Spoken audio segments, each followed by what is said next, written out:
What's up everyone, it's Dakota and welcome back to another modern video.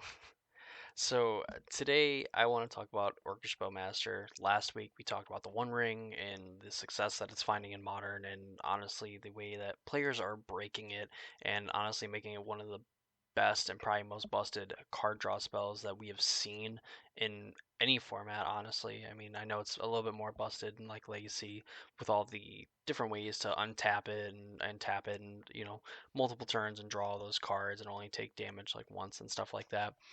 But today we're going to be taking a look at Orcish Bowmaster, the other kind of broken card that is finding a very solid place in the modern game metagame currently, and of course in other metagames as well, because it is very well. So just like in the One Ring video, I'm just going to talk about why Orcish Bowmaster is seeing a ton of play, why exactly it's good, and ultimately what has I mean, at least for me, named it kind of the Ragavan killer, because Ragavan doesn't seem too good in the format when a card like this is around. Of course, that's going to be stuff that we get into, and before I get into that, of course, if you're not already subscribed to the channel, please consider subscribing to the channel and ring the notification bell so you know when videos like this and other modern and pioneer videos get posted, as well as going into the link in the description down below. Follow me on Twitch over on my Twitch channel, and join the Discord server as well.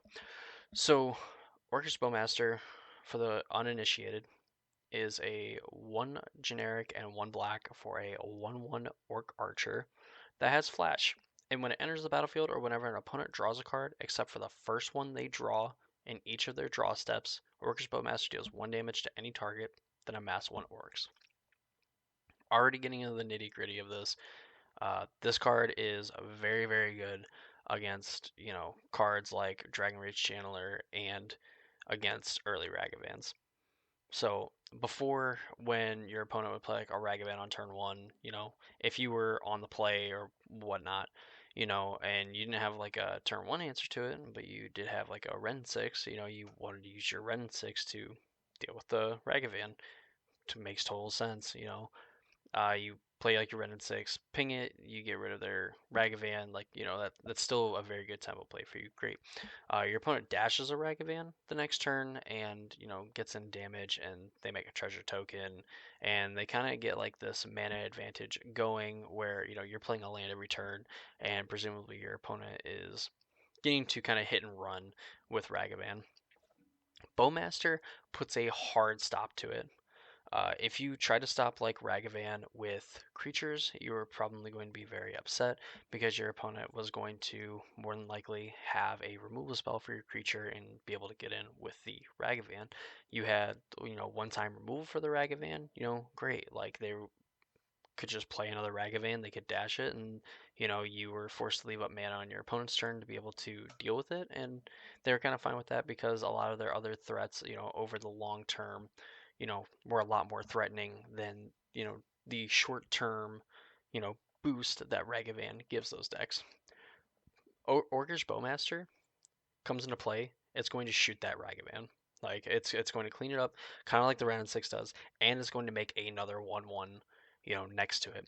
So it kind of gets to fill both roles of being a removal spell for Ragavan, as well as being the body to block future Ragavans. So even if your opponent is able to, have enough mana to play a removal spell and then dash a Ragavan, there's still a 1/1 Orc, or more than likely an orc. Your opponent's going to remove the bowmaster, but they're going to have an amassed orc still lying around.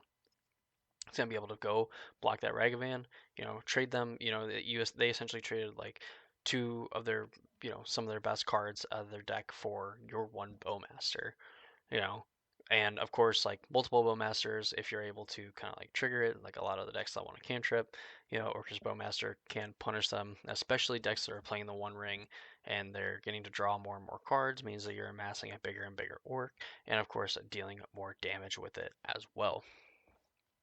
This card is insane in that regard. It beats one of the best cards in the format in Ragavan, and against like the One Ring, it's kind of like not necessarily like the perfect counter, I would say, but definitely a very punishing card.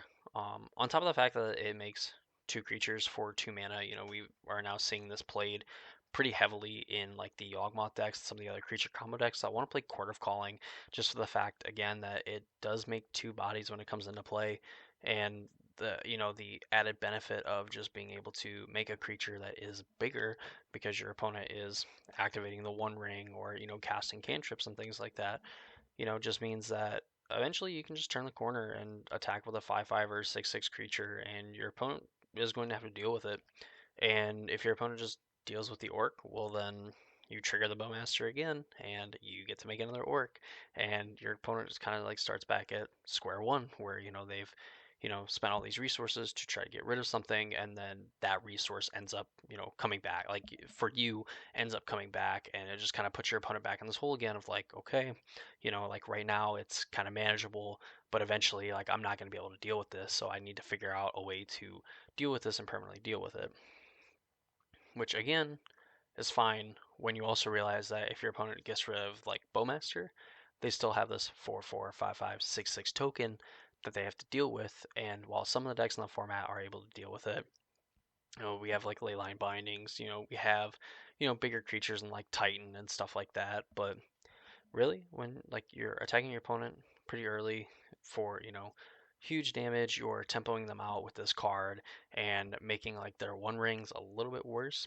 because you're able to kind of like eventually like shoot down their cards, and like it's going to be a real cost to actually be able to draw cards, because then eventually you're able to deal them damage on top of them also taking damage from their ring if they're not able to reset it or anything like that.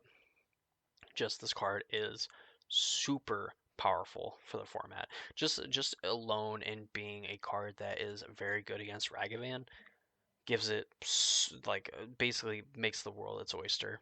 The meta game its oyster, I guess, would be a more accurate term. Just a very versatile card. It kills a lot of like the key one toughness creatures. It definitely punishes like the Murktide decks and things like that because they want to cast a bunch of cantrips. It punishes a lot of the decks playing the One Ring, which you'll notice like in the metagame and stuff, there's a lot of decks that are playing just 4 copies of the One Ring, and Bowmaster, I think, is going to continue to have success against decks like that. If your opponent is not able to deal with this card, in short order, and ultimately just makes this card a modern staple right off the rip, and it's not doing anything super flashy, and just what it does, it's very, very good at, and just happens to line up very well with what the metagame has been wanting to do for the last year plus. And it's just, play these super efficient creatures that end up giving you benefits over the short and long term. And Orcish Bowmaster definitely fits in that category of a card that you play early. Over the, in the short term, it's going to, has the potential to remove a very powerful creature from your opponent, and the long term, can just kind of give you this value of like making a really big creature.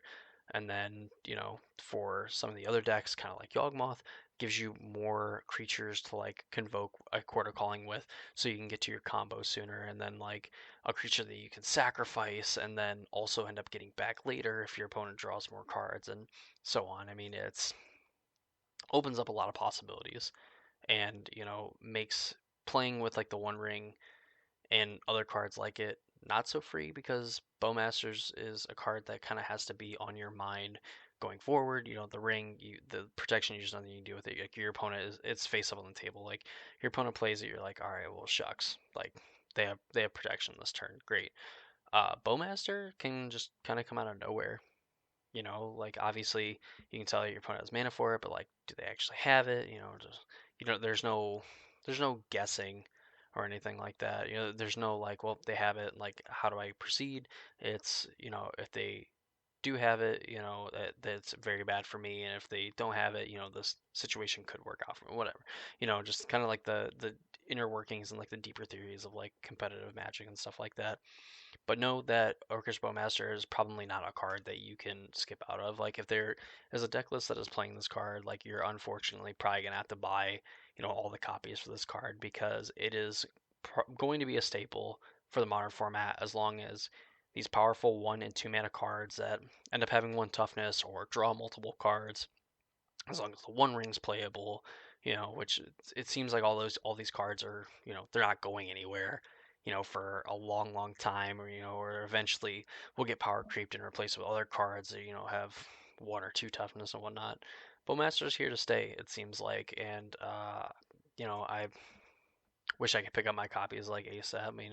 Is what it is. If you are able to do so, it would be a card that I would get simply for the fact that if you want to get into the modern format and you want to play a lot of these decks, you're probably going to have to play with this card. So that's going to do for me. That's my analysis of Orcish Bowmaster for the modern format.